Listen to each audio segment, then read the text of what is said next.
So this place is haunted, huh? I mean, how bad can it be? What the fuck?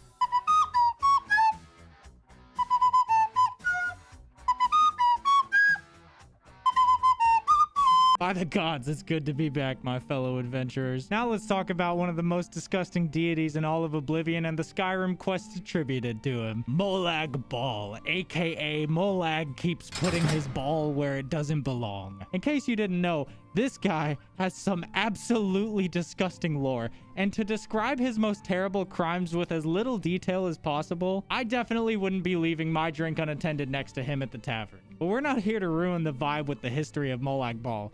Maybe one day, but not anytime soon. We're actually here because I decided to revisit his Daedric quest and share my thoughts on one of the adventures that I remember vividly from my childhood, for the violent nature of my actions to the deep, scary voice of Molag low-hanging ball. So to start this quest, sometimes you might have to ask the innkeeper for some leads, but in most cases, you might just find yourself walking around Markarth until you come across these two gentlemen having a conversation.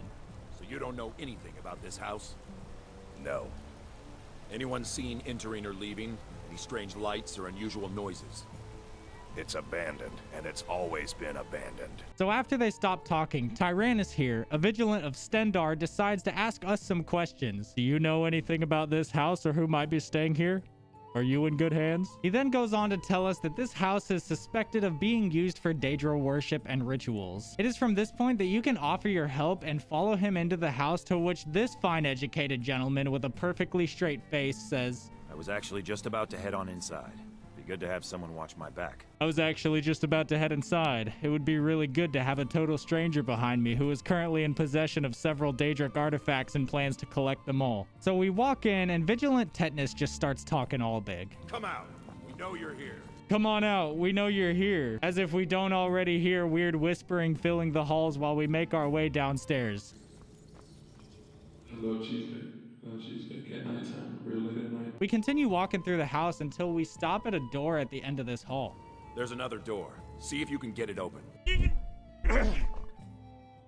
Son of a... This guy thought of everything. So immediately after trying to open this door, things start to get a little less trip-friendly. Tinnitus starts genuinely tweaking about how the ghost in this house supposedly isn't any ordinary Daedra. Random shit starts flying across the room, and finally, that deep, buttery voice makes its first appearance. Weak. He's weak. You're strong. Crush him. So Titanium tells me to leave the house first, but the door is locked. It's at this point that this scary voice makes it clear what we have to do in exchange for our freedom. No. Kill him. Crush his bones. Tear at his flesh. So, current situation. We have a moral dilemma where I am now being forced to kill Timothy here for my freedom. Oh no, what have I done? How am I gonna sleep tonight knowing I have to walk home with this tooth in my boot like a pebble because it fell out during his one-hit death? Now that Tyrannosaurus is dead, the unknown voice tells me that my reward is waiting for me further down in the basement. So obviously I want to go see what it is, right? But before we head down there, I want to bring your attention to this stack of chairs real quick. Even if you have played this quest before, this easy to overlook detail is actually a reference to an old horror movie called Poltergeist. One of my favorite Skyrim Easter eggs right there. And about halfway to my prize, the voice says what I can only accept as the most sexy thing you can whisper in someone's ear while you're doing the fish stick. Yes, further into the bowels. Oh my god, dude, again. Now, once I get back down there, the door that was previously locked is now open, and inside there's a strange black altar. And upon trying to take the mace off the pedestal... Fool! Did you think Molag Bal, the Lord of Domination, would so easily reward you? Did you really think that me, Molag Bal, Daedric Prince of making everyone uncomfortable, would give you any form of satisfaction? That's what he sounds like to me. So now I'm trapped in Molag Bal's cage, and he's all like, what do you see, bro? And in this case, I chose the option where I tell him I see an altar. He then goes on to tell a story of why we are even here still breathing in the first place. People used to come to this house and sacrifice the wretched and broken people of Skyrim in Molag Bal's name. That is until Boethia, the Daedric Prince of cruelty and torture, sent one of her priests to desecrate Molag Bal's altar because Molag Bal, and if you want to be down with Molag Bal, then you too. That being said, I really want the Beyblade on a stick that I get from doing Molag Bal's dirty work. So that means I have to go over to a Forsworn hideout where they've captured this priest, kill them all, free him, bring him back to Molag Bal's altar so that he can desecrate it again. But this time we're gonna trap him in it and kill him so that Molag Bal can have his soul as a revenge to Boethia. It seems simple enough, but once you get to where the priest is being kept,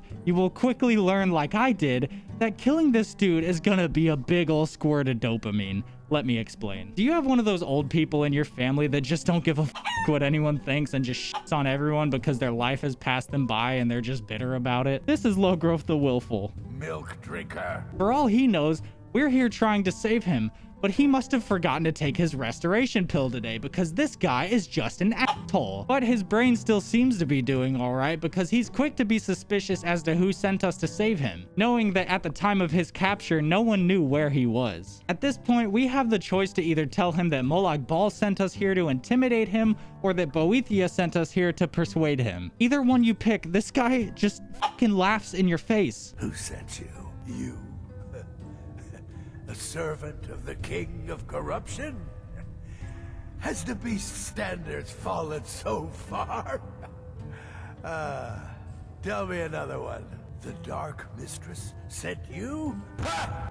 Now tell me the one about the troll who gives gifts to good little boys and girls. This guy is like 80 years old, in a cage, on his probably sore knees, and his hands are tied behind his back. He's not just refusing to take shit from anybody under any circumstances, he's actively seeking it. It's at this point you'll notice there's a third option.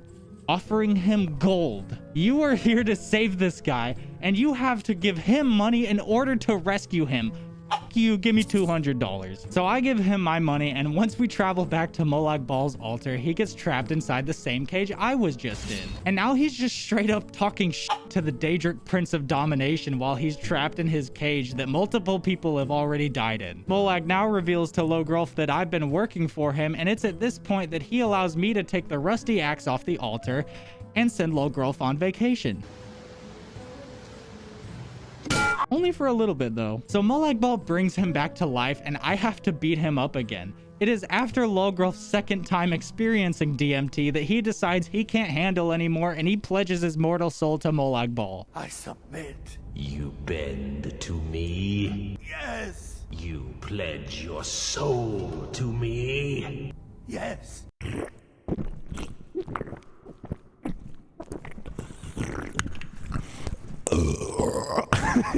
Yes. But also, I got a pretty unique experience on this quest because I got a good ol' immersion-breaking Skyrim glitch, baby. In between the pledges he makes to Molag Bal, he does the recovery animation and slinks right through the bars that are holding him captive. And there's just something about in-game beating an NPC to death while he begs for mercy, and instead of running away from the situation, remembers his role in the story and runs back into the cage so we can finish the job. It just works. Now we're just about at the end here. The mace is returned to its magical shiny state after tasting blood for the first time in years, you know, just girly things. And Molag Bal has allowed us to keep it. We have the option to thank him or say that the mace is a shitty prize for all the work we just did, which is the one I picked because nobody likes Molag Bal. To that, he tells me to know my place and threatens to send someone else to kick my ass, but it just feels kind of desperate and pathetic because, like, if you really mean business, wouldn't you just kill me for disrespecting you? As the younger kids that I am slowly getting more and more out of touch with would say, stand on business. Anyways, that's it. The House of Horrors. Another awesome quest down and several more to go. I'm really enjoying these Daedric quest reviews, so if you guys want more of them, let me know which one you want to see next. Give me a in the comments so I know you made it this far. If you enjoyed, please consider liking and subscribing because it's free and you can always change your mind later. And if you feel like showing a little extra love, share this video with a friend. All right, tell someone you love them. See you in the next video.